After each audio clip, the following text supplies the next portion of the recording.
Corporación Inmanente. Corporación Inmanente. Presencia internacional en medios.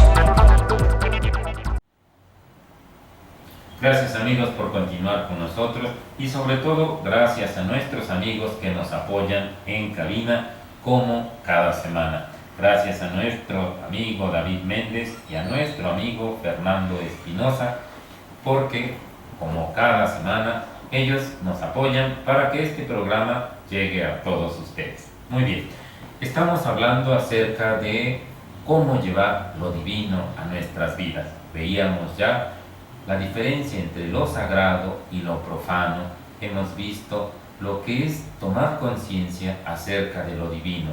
Tomar conciencia de esto, mencionábamos antes de irnos a la pausa comercial, que implicaba tomar conciencia de que somos responsables de todo lo que sucede en el universo. Pero ahora, ¿por qué el ser humano tiene necesidad de formar parte de una religión? Ya mencionábamos que una de las características que tiene el ser humano al ser denominado por naturaleza un ser social es pertenecer a un grupo, sentirse arraigado a un grupo.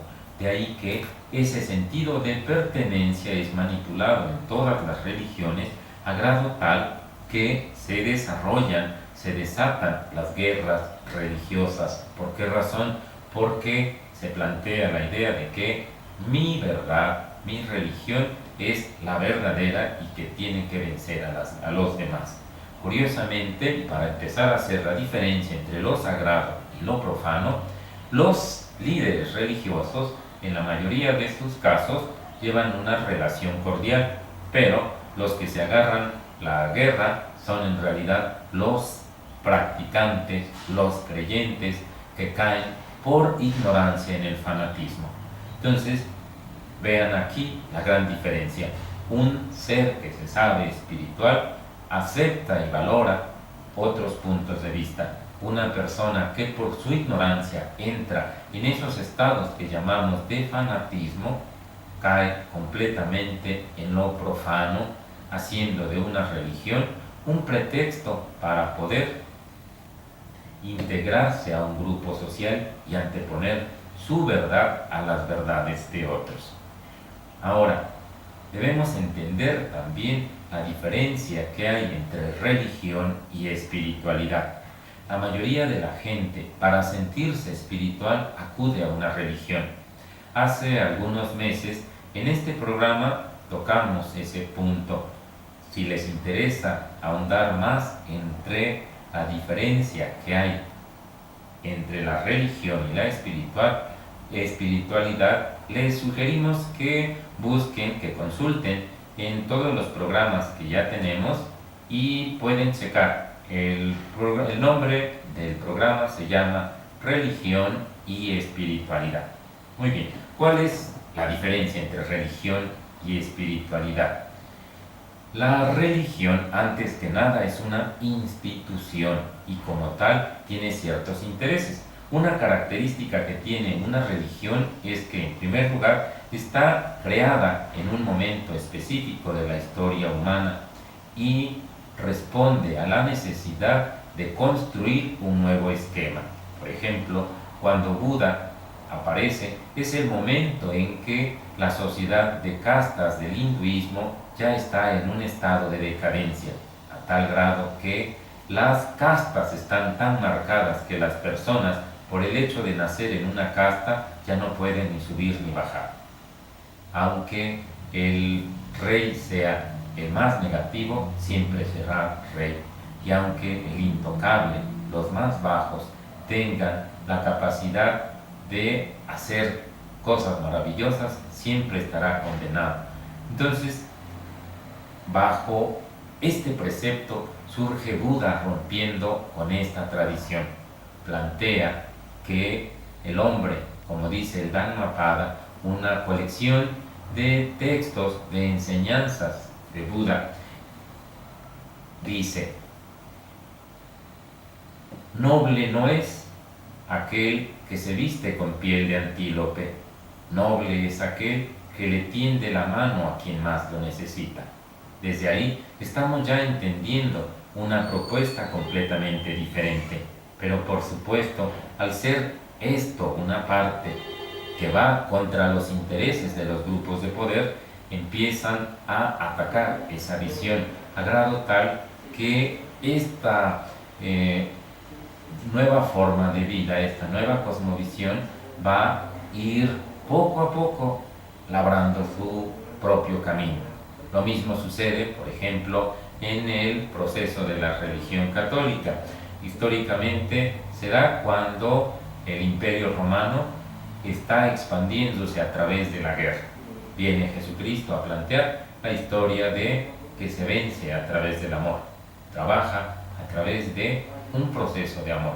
Ahora, ¿cómo se va transformando esta visión, esta nueva forma de vida que traen estos seres espirituales, estos grandes maestros espirituales que denominamos también grandes iniciados? Estas personas se caracterizan antes que nada por ser herejes. Herejía entendida en el sentido de rebeldía. Son los grandes maestros espirituales, los grandes herejes de la historia y gracias a los cuales siempre avanza la humanidad un paso más. Por ejemplo, si ustedes ubican qué es lo que sucede con los herejes de la historia. La Iglesia Católica es quien acuña el término herejía para designar a todo aquel profano que vaya en contra de los dogmas religiosos. Por ejemplo, Galileo, cuando plantea que el universo no es geocéntrico como lo planteaba la visión bíblica, sino que propone todo lo contrario y plantea que es una visión o es un universo heliocéntrico, como se contrapone, evidentemente hay un tache de herejía y es condenado.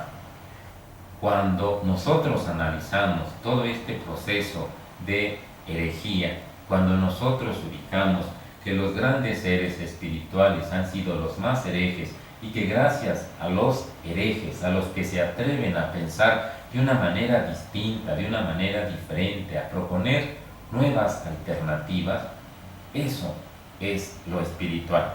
Entonces, lo espiritual debemos entender no es seguir los dogmas que nos marca la sociedad, que nos marca una religión, que nos marca una tradición. Lo espiritual, sobre todo, es tratar de ser auténtico. Hay una frase muy bella que dice: la espiritualidad es libertad de conciencia.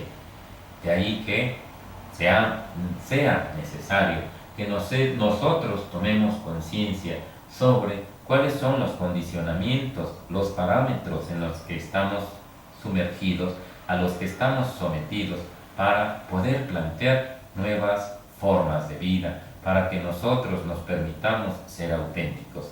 Ahí sería un paso hacia llevar lo divino a nuestra vida cotidiana. Es decir, a través del autoconocimiento, de la autorreflexión, de la autorrevaloración de nuestra vida, de nuestros propios esquemas y de nuestros propios valores. Hay un texto muy bello, muy reconocido dentro del budismo, que se llama el Kalama Sutra.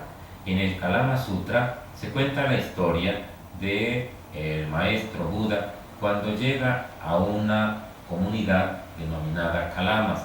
Los habitantes le preguntan: Señor, danos la respuesta porque estamos muy confundidos. Semana a semana llega una persona diferente y nos plantea que su religión, que es su tradición, es la verdadera, es la única. A la siguiente semana llega otro y nos ofrece una diferente y nos dice que las anteriores, que ninguna otra, en realidad tiene sentido, que la única y verdadera es la que él trae. Y a la siguiente semana viene otro y nos dice que ninguna de las anteriores sirve, que la verdadera es la suya. Ante esta situación, Buda les responde, dice: oh Kalamas, no sigáis una tradición religiosa solo por orden. No sigáis una tradición por seguir los mandatos de una familia. No sigáis una religión por pertenecer a ella. Utiliza la religión que en este momento te sirva, y cuando ya te haya dado lo que necesitas, deséchala y busca otra alternativa. Es decir, aprende a ser libre, aprende a experimentar. No te niegues a ninguna religión, aprende a construir tu propia religión. Nosotros, en ese sentido, tratamos en este programa de abrir precisamente la conciencia de cada uno de nosotros. ¿Por qué razón? Porque muchas veces nos arraigamos tanto en una tradición religiosa que desconocemos otras tradiciones. Pero solo pregúntate lo siguiente: ¿cómo puedes decir que tu religión es la verdadera, la única y la mejor si desconoces las demás? Sería tan obsoleto como pensar en una persona que nunca ha salido de su lugar de origen y plantea que la comida al que él está acostumbrado es la única, la mejor del mundo, si nunca ha probado otros manjares. Lo mismo sucede con las personas. Cada religión tiene algo en particular que nos puede aportar, aunque es importante aquí hacer una reflexión. Todas las religiones son exactamente iguales, tienen ciertos parámetros que son universales a ellas. Por ejemplo, son creadas por un avatar o un maestro espiritual, como Mahoma, Buda, Jesucristo. Número 2, este avatar o maestro espiritual plantea una nueva forma de vida, mas no escribe textos. Tercero, las enseñanzas son compiladas posteriormente por sus discípulos. Cuarto, estos discípulos empiezan por los intereses humanos a deformar las enseñanzas y agregarle dogmatismos a esa forma de vida. Entonces, así, de esa manera, se va deformando esa enseñanza original.